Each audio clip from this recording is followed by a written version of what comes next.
to have good jobs with rising incomes, the ability to pay for the necessities of life, affordable childcare, affordable college, the kinds of things that people talk to me about across America. So today, we hope to hear from a lot of you about what's on your minds, what we can do together. Because it's not only my hope as president to make it my mission, but I want to work with people to make it a reality in Philadelphia, in Delaware County, across Pennsylvania, and across America. So I am excited to have this chance to hear from people, and I hope you will. Share your stories. I saw an autism sign back there. Talk about what's on your mind, the kind of issues that keep you up at night, so that we can elevate them. And people will understand that this election is the most consequential in our lifetimes. It will have such long-lasting effects on not only who we are as a nation, but the kind of future we provide for our children and our grandchildren. And that's why I'm looking forward to the conversation. Thanks.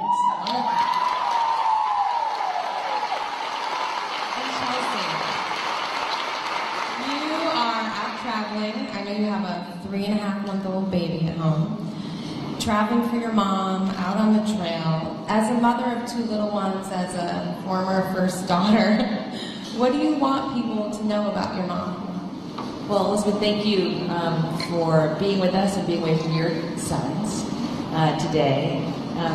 As proud as I am to be my mother's daughter, and I am really fiercely proud to be her daughter. Biased towards her, and I make no apology about that. I am even more proud now to be my daughter Charlotte and my son Aiden's mother. And so this election is so intensely personal to me because, as my mom said, this is about their future. And so, although I miss my daughter so much when I'm away from her, and I'm so grateful to generally actually be able to travel with my son because I'm breastfeeding, and I talk about that very openly and publicly, and I don't think that should exist in the shadows, and I don't think that's something that we should treat as abnormal. And so I'm working as hard as I can in this campaign because I want every parent to be supported in making the right choices for their child, whether that's breastfeeding or where to send their child to pre-kindergarten or where to send their child to college.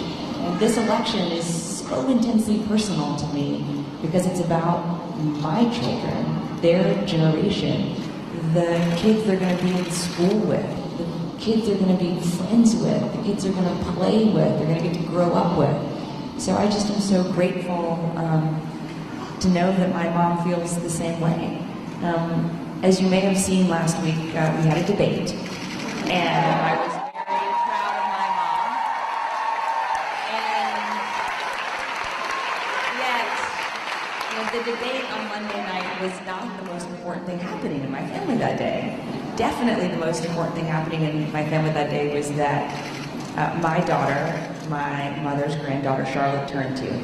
And that's really true. And so when you ask what I wish people knew, I wish that people really understood that stronger together, that putting families and children first isn't rhetorical for my mom. It's what I've watched her do my whole life, and it's something I'm so grateful to have been arguably the prime recipient of.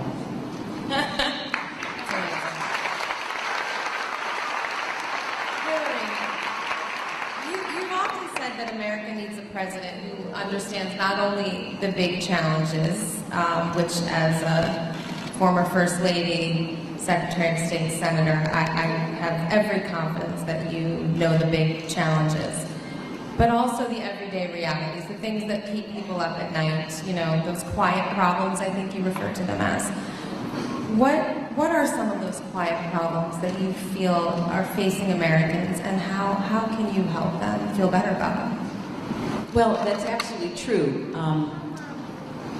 As I have now crisscrossed the country almost nonstop for about 18 months, people talk to me about what's in the headlines. Make no mistake about that. They'll ask me about something that my opponent said and what it means, or about the economy.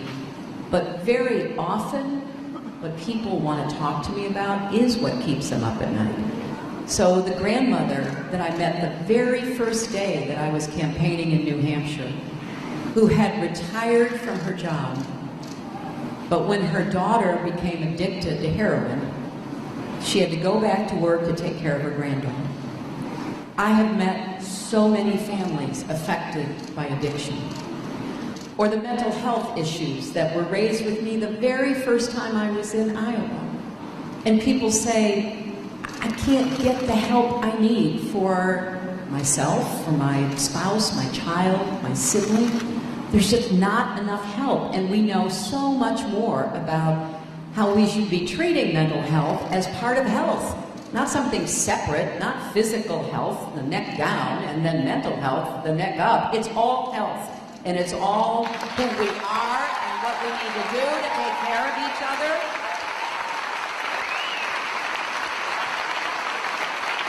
Or, I'll be getting a cup of coffee in a cafe, and I'll just be chatting with the young woman waiting on me. And I'll find out she's holding down 2 minimum wage jobs to support her 2 kids. 2/3 of all minimum wage workers are women, and most of them have children. And she's going from really early in the morning until very late at night, and she's doing the best she can. Or I will be talking with a group of people, and a young woman will say, I don't understand why we don't have paid family leave in America. Every other advanced economy does.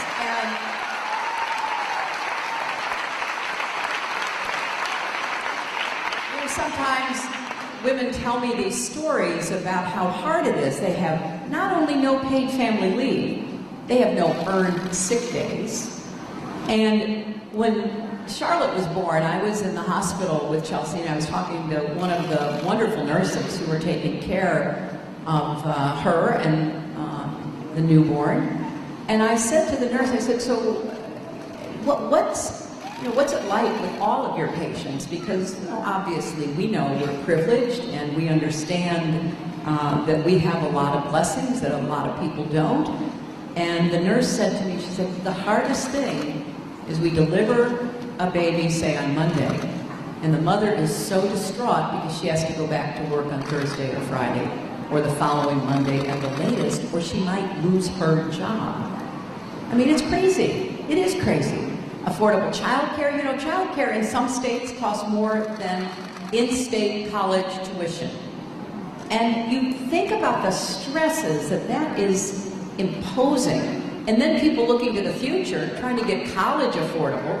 You have people with huge amounts of college debt. So all of these are issues that people have raised with me, they've brought to me, and throughout the campaign, I have tried to put forth ideas, policies, what I would do to try to ease some of that burden. It should not be so hard to be a young parent, and it should not be so hard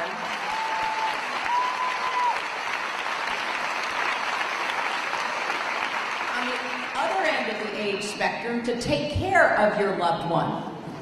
I was in New Hampshire, and a woman in a town hall like this stood up and said she had literally raced over because she's taking care of her mother with Alzheimer's and her husband with Alzheimer's. And she said, I just need some help. So these are real world problems that are happening every single day in families across America. And I'm going to do my best to try to ease those burdens and really empower people to make the most out of their own lives and go as far as their own hard work and talent will take them. Well, I love how inspired you've been by these conversations that you're having, these one-on-one conversations, these questions. So let's see if this audience can inspire us today. I would love to take some questions from all of you. What do you guys want to hear from Hillary and Chelsea today? How about you with the little red bow first? How you doing? Hi. And I think there'll be a microphone coming right to you. Thank you. Okay. Hi, Madam Secretary. I'm Brennan, and I'm 15 years old. At my school, body image is a really big issue for girls my age. I see with my own eyes the damage Donald Trump does when he talks about women and how they look. As the first female president, how would you undo some of that damage and help girls understand that they are so much more than just what they look like? Oh, thank you.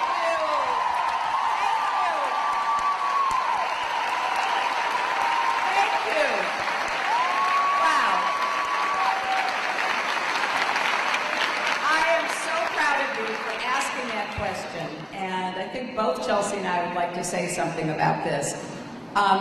You're right. My opponent has just taken this concern to a new level of difficulty and meanness. And, you know, it's shocking when women are called names and judged on the basis, solely on the basis of physical attributes. So I think there's a couple of things we have to do. And I am passionate about this too, because we know that young women begin to get influenced at earlier and earlier ages by messages from the media. Forget your mind, forget your heart, care only about what you look, because that's all we care about. And we have to stand up against that. Women and men, mothers and fathers, teachers, everybody.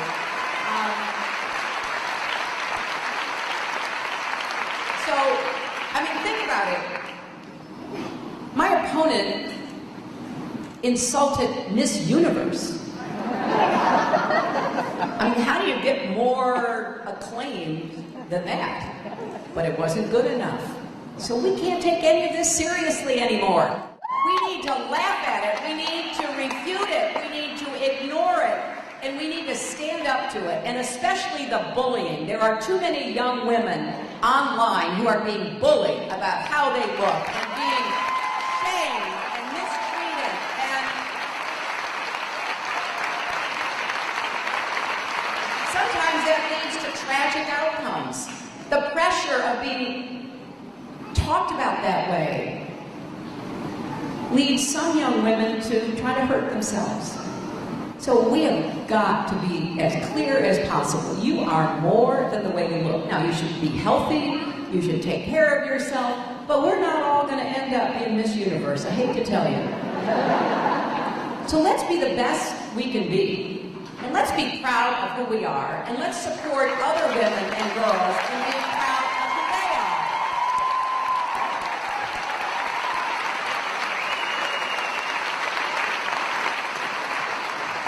Thank you for asking your question.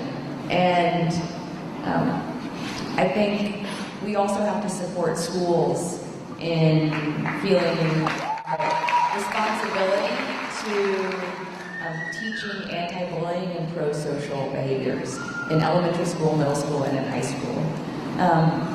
Because we know that it's not only you, Brennan, or the three of us who are in the crosshairs of this election. I mean, I met a mother in Pennsylvania after one of my events who said, I just want to share why I am so proud to be supporting your mom. She said it's because of the campaign she's run, and it's also because we have to defeat the man she's running against. I immigrated to this country 12 years ago from Guatemala. She shared. She immigrated with her then 6-month-old son. She said, we're both now American citizens. He went back to school less than 2 weeks ago, and he's already had 3 different kids say to him either go back to Mexico, or I can't wait until we build a wall so we keep people like you out. So when we say that our children are listening, it's not abstract. And that's not abstract as you're experiencing it. That's not abstract as this woman's 12-year-old son is experiencing it. So we have to send a strong message on November 8th, and we have to have more positive role models that look like our country, and we have to support schools so that what is happening more and more frequently as we're hearing from principals and teachers is being kind of beaten back. And so we're supporting young people to be good friends and good citizens, and ultimately to feel good about ourselves, because we're not all going to look like Miss Universe, and that's just fine. All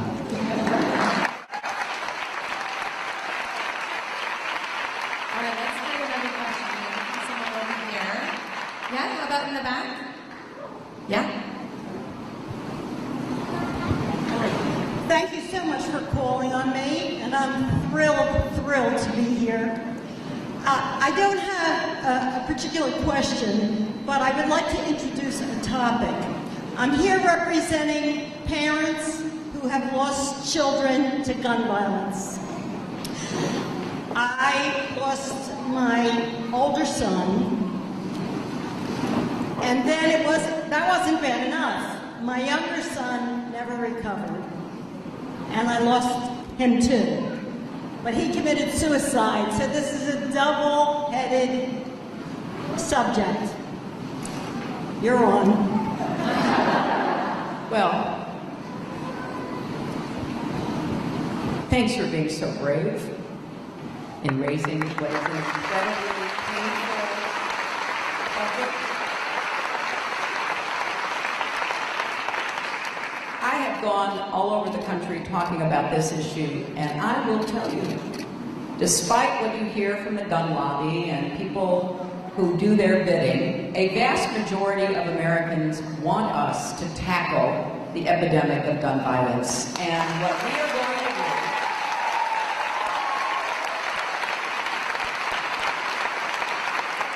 do is go right at it, because 33,000 people a year die from guns.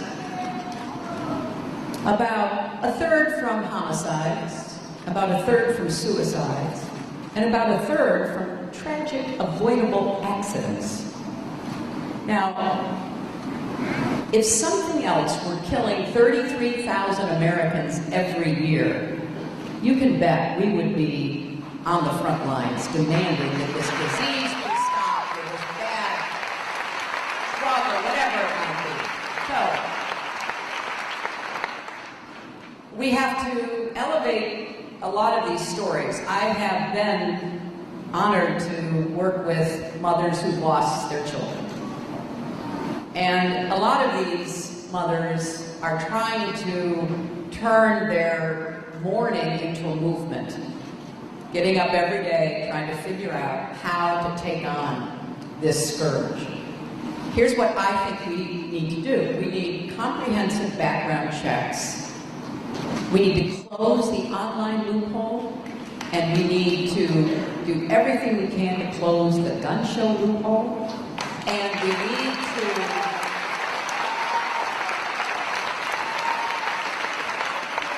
do a much better job, which was the original purpose of the NRA. Originally, they were supposed to be doing safety education. And I know people who took their courses. Now they've turned themselves into a total shill for the gun makers. And we've got to reverse the liability protection given to gun makers and sellers so that they can be held accountable.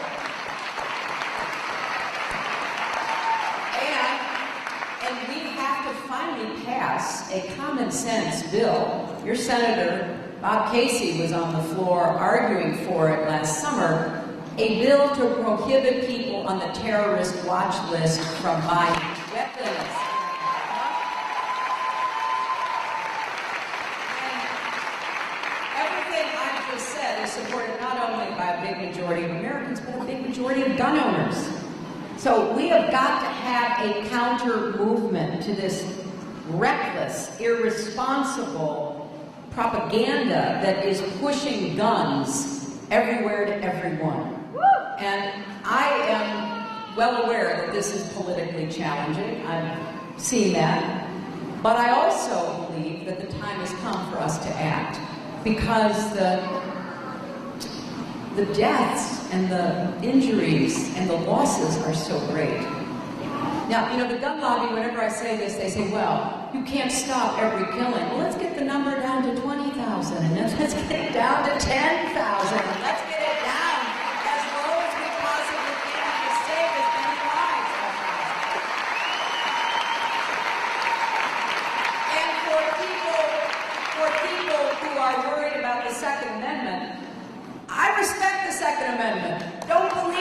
when they say that I want to do something to the Second Amendment. That is totally untrue. I respect the right of responsible people to own guns, but I want to do what I can to keep guns out of the hands of people who shouldn't have them in the first place and end up hurting others or themselves.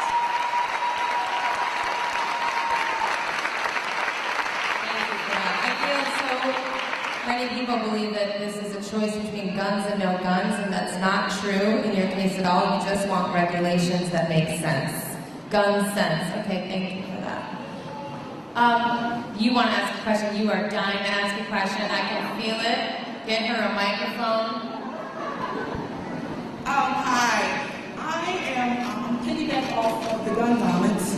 Hi, my name is Ernie, and I am a mother of 3 black African American boys. And my twins are 18, and my son is 26. And for them to leave the house, I'm a big supporter of Black Lives Matter. And for them, and I also have a daughter. So the reality of a mom with all these children in the community, in the heart of Philadelphia, doing so many things, the gun violence is real for me as a mother. Because they can walk out just doing their own thing, minding their business, doing quality of life things, and get pulled over by the police. The policing policies have to stop. It has to be changed. It has to be changed to where the fact that if you have productive children doing productive things and not feel safe, that they want to just drive over the bridge to Jersey, get pulled over with their hands up in the air, and still get shot. We need policies to change because that's really a reality to me. What is your intake on that? Thank you.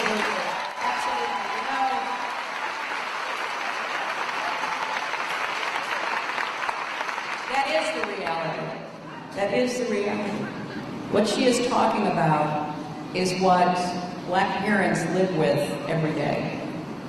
I was in Charlotte on Sunday, and I was speaking at a church, and I said, look, I have these 2 absolutely wonderful grandchildren. I will never have to sit them down and tell them to be afraid, to be careful. I will expect them, as she expects her kids, to be law-abiding. But that doesn't always work. And therefore, we've got to do 3 things. Number 1, those of us who aren't in her position need to empathize and understand what it's like when her son goes out the door to go see their friends and go to school. Putting ourselves in the other's shoes goes a long way in a country as diverse as ours, to getting people to really, feel and experience what that is like. Secondly, we've got to do more to reform the criminal justice system. There are so many good, honorable police officers. They need our support. They need our backing. And at the same time, we have to help them get the kind of training and standards that they're looking for to really make it more possible to have every police officer know how to de-escalate situations. It is scary. And I met with a group of young African American men after church in Charlotte, and one of the young men, it was so impressive. He's a barber, and he started a program bringing young African Americans together with local police so they could get to know each other and break down some of the misunderstanding. And he said, as part of the training, he went to one of the simulating training experiences that police officers get. And he said it was eye-opening, because the first time he was part of a stop, he was a man in the driver's seat, a woman in the passenger seat, and he was part of the police stop as an observer, and he goes up to the window and says, show me your hands. And the man put his hands up, and then his role was to say, okay, step out now. And the woman picked up a gun from the other side of the seat and shot him. That was all simulated. So he said the next time he did a simulation, he was stopping a truck that was driving erratically, and the man in the front seat was being difficult. And he was saying, come on, get out of the car. And a young girl, 11-year-old girl, in the car, the truck, picked up a stick. And this young African-American man said, I just automatically shot her. We need everybody to work on de-escalating situations. Understanding what we all face, because remember, people are scared on both sides of those transactions. And it's important that we work with our communities and work with our police and do everything we can to try to create a bigger zone of safety. I met with the police chiefs of about 10 American cities, big cities. I said, what are your biggest problems? And they said, we are the people called when there are mental health problems. Not mental health experts, call the police, usually by a member of the family, saying, you know, he's off his meds, he's acting crazy, he's threatening us. He said, they say, our forces don't have experience for that. So there's a lot we've got to do, starting with empathy and understanding and putting ourselves in somebody's shoes, criminal justice reform, better training, better standards, dealing with implicit bias, all of those challenges. And then finally, to link the question from this mom to that mom, we got to get guns off the streets and out of the hands of people who are dangerous to the community and dangerous to the police.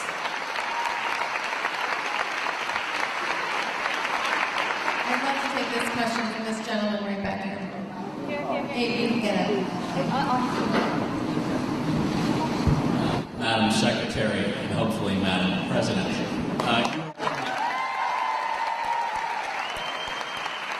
were in the Community Recreation and Education Center of Haverford Township, so welcome to it. And I'm one of the township commissioners. I'm sitting in a row with my other township commissioners and others here, and a lot of employees of the township, including various members of our police department, are here today. There's a great burden on people at the local government level. Your daughter brought up schools. Schools are primarily funded at the local level. This building was funded by everybody here who's from Haverford Township. Tell me about your vision of your government and how it will cooperate and ease the burden at the local level. Great question. Thank you, Commissioner. To all the commissioners and the employees of this really magnificent facility, that's a very important question.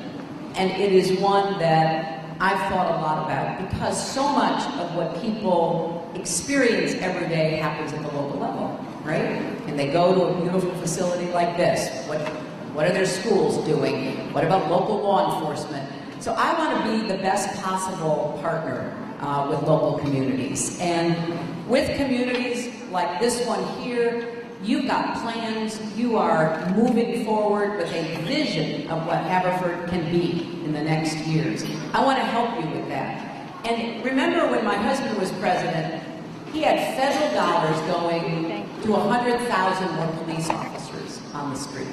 They were funded with federal dollars because a lot of communities couldn't add to the numbers that they needed. He also had a program to help refurbish schools because a lot of districts didn't have the resources to actually renovate schools so that they could be more modern, they could be, equipped for the digital age. I think those are the kind of partnership programs that I would like to see as president that really, in communities like this one that has a set of programs and institutions that by any standard are working well, what is it we're missing and how do we do that? And then for schools that are really poor, left out, left behind, because I've been in schools in our country, in inner cities and rural areas that I wouldn't send any child to. I mean, they are falling apart, there's mold on the walls, there's rodents, it is disgusting. And it's not because they don't love their children, it's because they have nothing. And they are starved by state governments that do not do their part to be good partners with local governments. So I'm going to look for ways, and really I want a cross-section of communities of all sizes and frankly, of different levels of success and investment, so that we can, I'm big on listening to what's actually going on and how we make it work better. So I'm going to be looking to people like you and your commissioners and others across our country. I want to be a good partner for local government, county government, mayors, commissioners, because that's where most of living happens. That is what we know to be the neighborhood. You know, I wrote a book called It Takes a Village. Well, the village has to be there for people. So what are we going to do? I'm going to look for ways to be as good a partner and to use whatever federal funding we can to support you in achieving the goals that you set for yourselves and your communities.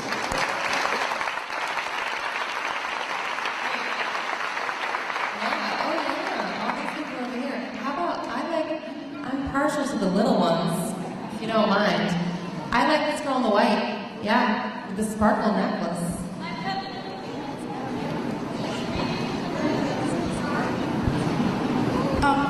Hi, my name is Ava. I'm captain of my middle school debate team, and we did a debate of Trump versus Hillary, and I defended Hillary, and we won the debate.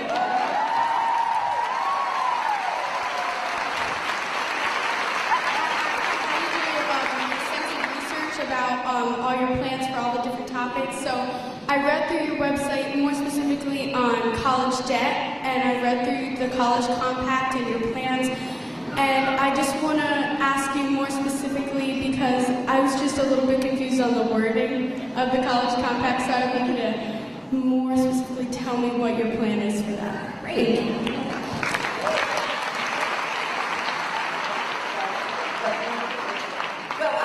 First of all, thanks for winning the debate. That makes us 2-0.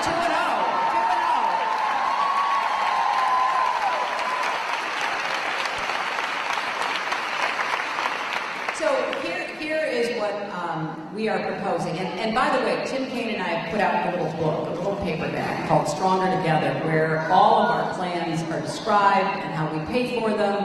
Going after those who are wealthy and don't pay any taxes, does that remind you of anyone? And doing what we can to make sure that we provide some of these critical programs and needs. Now, with respect to college, you're right, there are two aspects. First of all, college has gotten so expensive, and part of the reason alludes to something I said to the commissioner. States have dramatically reduced the amount of funding that they spend on colleges. It is so much less than it was 10 years, 20 years, 30 years ago as a percentage of the cost of public colleges and universities.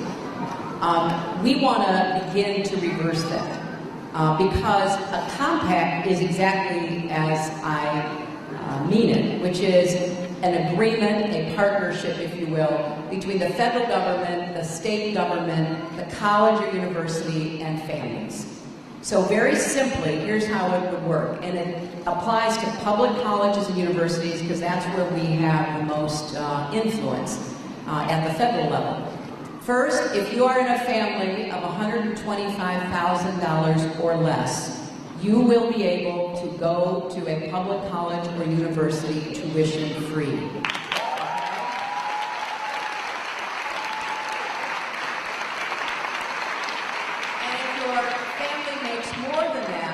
It will be a sliding scale so that you can go debt-free. If you can afford to pay $8,000 out of 30 or whatever it might be, you would pay that, but we want to stop the slide into debt.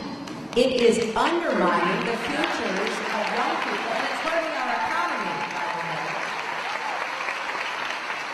Now, we would expect states to increase their contributions to public colleges and universities. I think it's fair to say states do not need to build any more prisons. We have enough prisons. They should begin to put their money into colleges and universities. And we expect the colleges and universities to take a very hard look at what they're spending money on.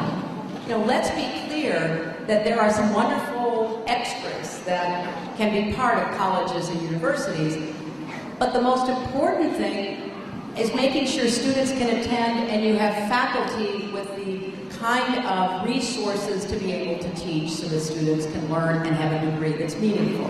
So that's what we mean by a compact, and we're going to push very hard. Now, some states will want to do this more quickly than other states. Other states don't want to invest in higher education. Don't ask me why. It's one of the best economic investments any state can make. The more you invest in higher education, that includes community colleges, by the way, the more well-prepared your workforce will be. So that's what we're going to be pushing. Now, as to debt, look, there are 40 million people in our country right now with student debt. And they're all young. I've met people in their 50s who are still paying off their student debt. So we're going to do several things. We're going to let you refinance your student debt because the interest rates are outrageous on student debt. And unfortunately, right now, you can refinance your house, you can refinance your car, you can't refinance your student debt. And I have met, and maybe there are people, how many here have student debt? Okay. Does anybody know, do you have an interest rate on your student debt that is 8% or higher? Okay. Right?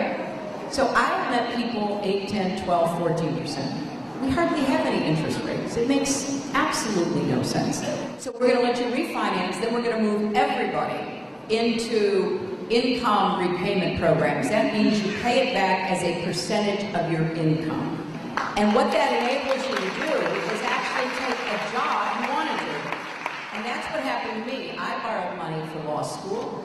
And when I got out, I went to work for the Children's Defense Fund, and I was in an income repayment program. And that made it possible because I had made like maybe $14,000 a year. So if I hadn't been able to pay it back as a percentage, I never would have been able to go to work for the Children's Defense Fund, which really changed my life. And then finally, I want to encourage more public service and national service. If you're willing to be a police officer, a firefighter, a teacher, a social worker, a nurse serving the public, we're going to have loan forgiveness, and for national service, we're going to give you scholarships to be able to attend without having to pay a penny. So we've got a comprehensive approach to making this happen.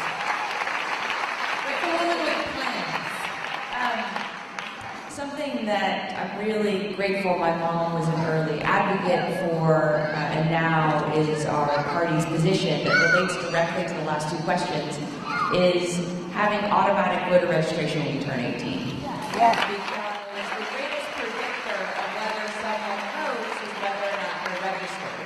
And that might seem obvious, but it's a really important point. So ensuring that we are automatically registered when we're 18 hopefully will encourage more participation, not only in presidential elections, but in state and local elections.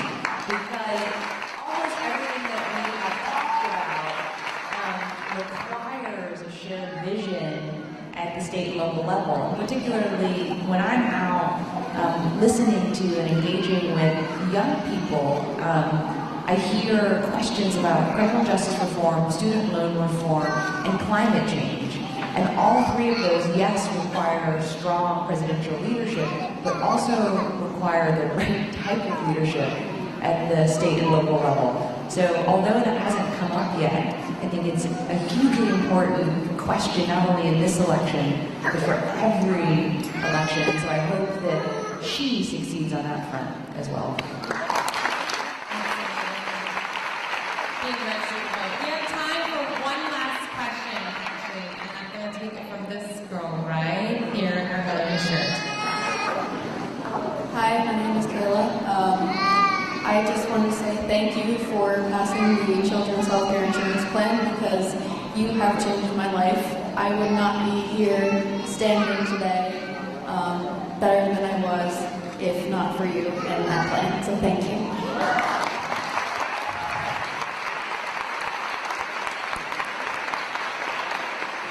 So my question was that what are you going to do for people who were in my situation who can't necessarily pay for many medicines that are, very expensive and that and insurance? What are you going to do for kids like me? Wow, thank you so much for standing up. Well, the Children's Health Insurance Program is truly one of my most favorite policies that I've ever been involved in and worked on, because this story is something I hear across America. 8 million kids are covered by the Children's Health Insurance Program.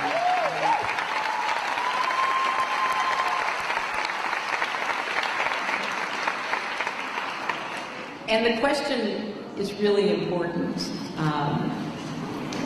Obviously, I'm going to do everything I can to make sure that everyone has quality, affordable health care.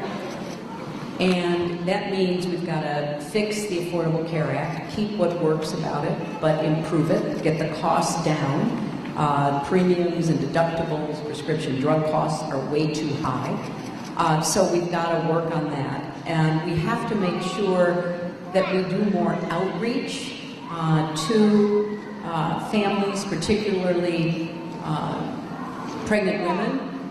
Elizabeth and I were talking about this because one of her friends is a nurse midwife, and I think she's in the audience somewhere. And one of the big problems we're facing right now in our country is, surprisingly, as great a healthcare system as we have for many people, we are going up in maternal mortality.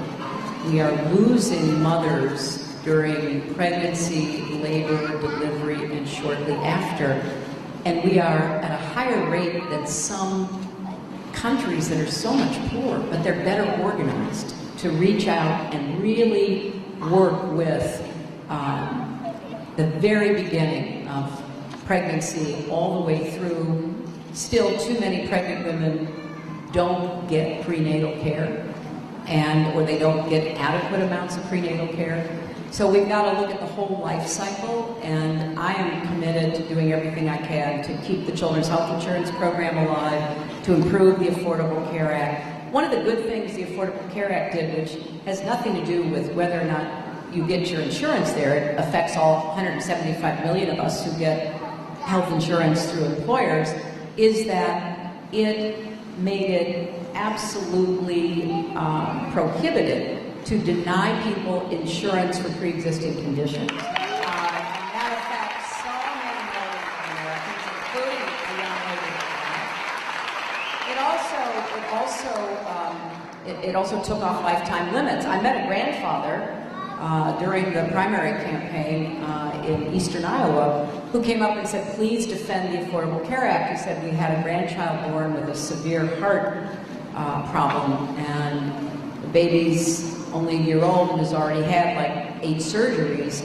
We would have run out of money after the first 4 if it had not been for the changes that the Affordable Care Act brought. So all of this is interconnected. But I want Chelsea to respond to this too, because I'm so proud of her on so many levels, but she's also an expert in public health and has taught and has written and is very involved in this, so she may have some additional ideas. Well, I just want to thank you for asking your question for kids like you. That you didn't just stand up and ask the question for you, that you're already feeling a sense of responsibility for kids who are facing challenges that I couldn't even imagine, I think deserves another round of applause.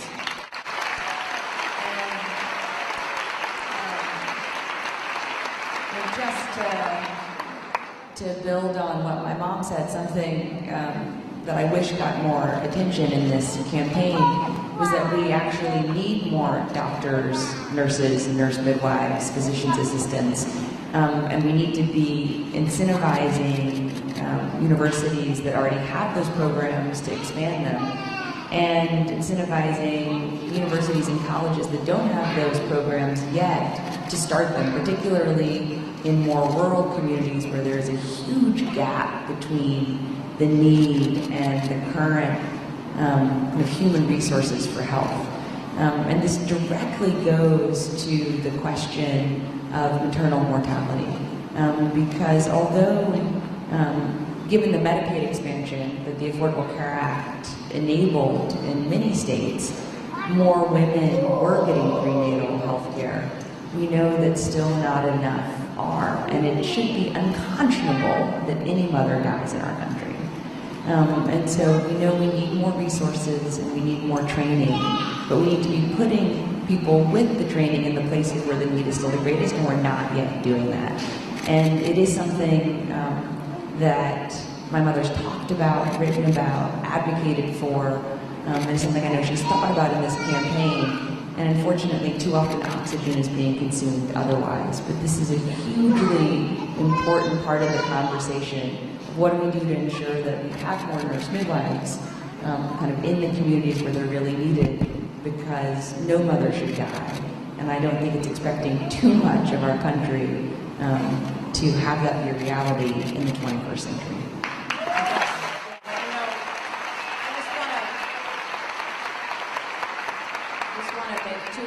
It goes back to the question Ava asked. Back in the 1960s and 70s, we had a lot of loan forgiveness programs for medical workers, for doctors and nurses and pharmacists and assistants and midwives, and then that kind of petered out. And so now you go to medical school, you go to nursing school, and you come out with huge debt, hundreds of thousands of dollars of debt. And it's hard to pick up and go where you're most needed because you got to go where you can get paid to be able to pay off the debt. So I want us to do much more in loan forgiveness and much more in making sure we place people for primary care, including well child care and pregnancy care, in places that are much more left out of the overall system. And I have to say, I was looking over at Kayla asking that question, and I saw my grandchildren's other grandmother, Marjorie Margolis, is here, and so she shares with me the most wonderful grandchildren, but she has a lot of other grandchildren, too, that are fabulous, so I just wanted to give a shout out to Marjorie. Well, I think this has been an amazing conversation. I know that you would like to talk to these people all day. Unfortunately, this is the end. We've come to the end. I want to say personally thank you for being so thoughtful on all these issues, for fighting for children and families for your entire adult life. She didn't go work at that big fancy law firm. She went to the Children's Defense Fund, and it changed her life. And we are all the beneficiaries of that. Thank you. Biggest beneficiary, Chelsea. Thank you for your amazing thoughts. Raised to perfection. I want to thank this amazing community of Haverford for having us today.